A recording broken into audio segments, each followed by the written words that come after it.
Shalom Bapak Ibu Saudara yang dikasihi Tuhan. Seri pengajaran hari ini berjudul Dimuridkan dan Memuridkan. Satu hal yang jarang disadari oleh orang percaya adalah bahwa dirinya harus selalu dimuridkan, tetapi sekaligus harus juga memuridkan. Hal ini tersurat dan tersirat dari perkataan Tuhan Yesus sendiri sebelum naik ke surga, yaitu dalam Matius 28 ayat 19 sampai 20. Karena itu, pergilah, jadikanlah semua bangsa muridku, dan baptislah mereka dalam nama Bapa dan Anak dan Roh Kudus, dan ajarlah mereka melakukan segala sesuatu yang telah kuperintahkan kepadamu, dan ketahuilah, aku menyertai kamu senantiasa sampai kepada akhir zaman. Saudara, namanya dimuridkan itu menjadi murid. Seorang murid harus mau belajar untuk taat. Jelas dalam ayat tadi dikatakan, ajarlah mereka melakukan segala sesuatu yang telah kuperintahkan kepadamu. Dalam kalimat itu jelas disiratkan bahwa orang percaya sudah mengerti perintah Tuhan. Maka Tuhan meminta untuk mengajarkannya kepada orang lain. Itulah yang namanya memuridkan.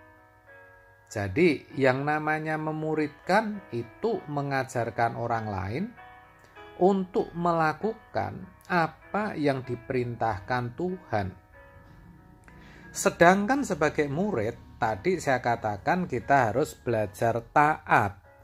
Pertanyaannya, taat untuk apa? Ini penting saudara, karena memang banyak yang tidak mengerti sehingga tidak melakukan dan tidak menjadi murid yang baik. Belajar taat yang dimaksud di sini adalah belajar taat dalam mengambil bagian penderitaan Kristus. Begitu. Sayangnya kebanyakan kita tidak mau atau menolak untuk menderita. Padahal Tuhan Yesus sendiri ketika mengenakan tubuh daging juga belajar taat saudara. Ibrani 5 ayat 8 menuliskan, dan sekalipun ia adalah anak, ia telah belajar menjadi taat dari apa yang telah dideritanya. Jelas bukan? Jadi aneh kalau ada orang Kristen yang tidak mau menderita. Itu sama artinya tidak mau belajar dan tidak mau dimuridkan. Kalau kita sendiri tidak mau taat, yaitu dalam ambil bagian menderita bagi Kristus, bagaimana mungkin kita bisa memuridkan? Tidak mungkin, karena itu sama artinya kita belum melakukan perintah Tuhan kok. Makanya dikatakan dalam surat Yakobus 1 ayat 22, tetapi hendaklah kamu menjadi pelaku firman dan bukan hanya pendengar saja. Sebab jika tidak demikian, kamu menipu diri sendiri. Jadi orang yang tidak melakukan firman itu sejatinya sedang menipu dirinya sendiri. Dan itu tentu orang yang bodoh saudara. Oleh sebab itu sekarang mari kita sadar, kita harus mau menderita bagi Kristus. Lalu apa itu menderita bagi Kristus? Yaitu mematikan segala keinginan dan kedagingan kita. Bagi yang suka kuliner, bukan tidak boleh lagi kulineran, tetapi jangan terikat dengan kuliner. Begitu juga yang suka goes, suka arloji, atau perhiasan lainnya, suka ngopi atau wedangan, ngegame, nonton film, harus mengakhiri kebiasaan atau kesukaan itu. Dalam arti tidak boleh lagi terikat. Juga yang biasa bicara kotor, menyimpan kebencian, dendam, amarah, itu juga tidak boleh lagi, saudara. Dan itu tentu sakit dan menyakitkan, menderita, saudara. Karena kita harus merobek-robek daging kita sendiri. Segala ambisi, hasrat duniawi harus juga kita akhiri. Kita harus ingat, Tuhan berkata Ia akan menyertai kita sampai akhir zaman. Itu berarti meskipun berat untuk mematikan kedagingan dan segala hawa nafsu kita, Tuhan akan memberikan kesanggupan kepada kita, asalkan kita bersedia.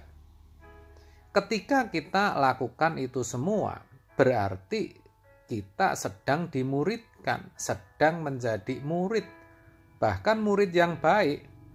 Dan yang perlu diingat, menjadi murid itu sepanjang hidup kita, saudara. Bukan ketika kita mengikuti Bible Study, SOM atau School of Ministry, PA, atau melanjutkan kuliah di sekolah Alkitab atau STT. Bukan begitu, saudara. Ya. Dan sementara kita menjadi murid serta mengalami pembentukan Tuhan, kita juga harus memuridkan orang lain dalam waktu yang sama. Begitulah seharusnya. Untuk itu kita tidak harus pandai bicara, bergelar sarjana teologi, menjadi aktivis atau pendeta. Kalaupun ada, itu pun merupakan panggilan khusus. Tidak semua orang, saudara.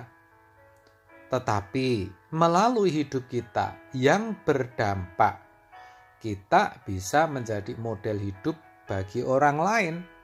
Bukan tidak mungkin melihat hidup kita, orang bisa mengenal, menerima Injil, bahkan bisa dikembalikan ke rancangan semula. Bisa berkeadaan seperti kita. Dan itulah sebenarnya misi daripada Allah yang harus kita kerjakan melalui pribadi Tuhan Yesus. Sebab itulah, saudara, mari kita sadari bahwa sebagai orang percaya, kita harus mau terus belajar taat, seperti Tuhan Yesus yang juga taat, sehingga melalui hidup kita juga bisa menolong orang lain. Amin. Tuhan Yesus memberkati.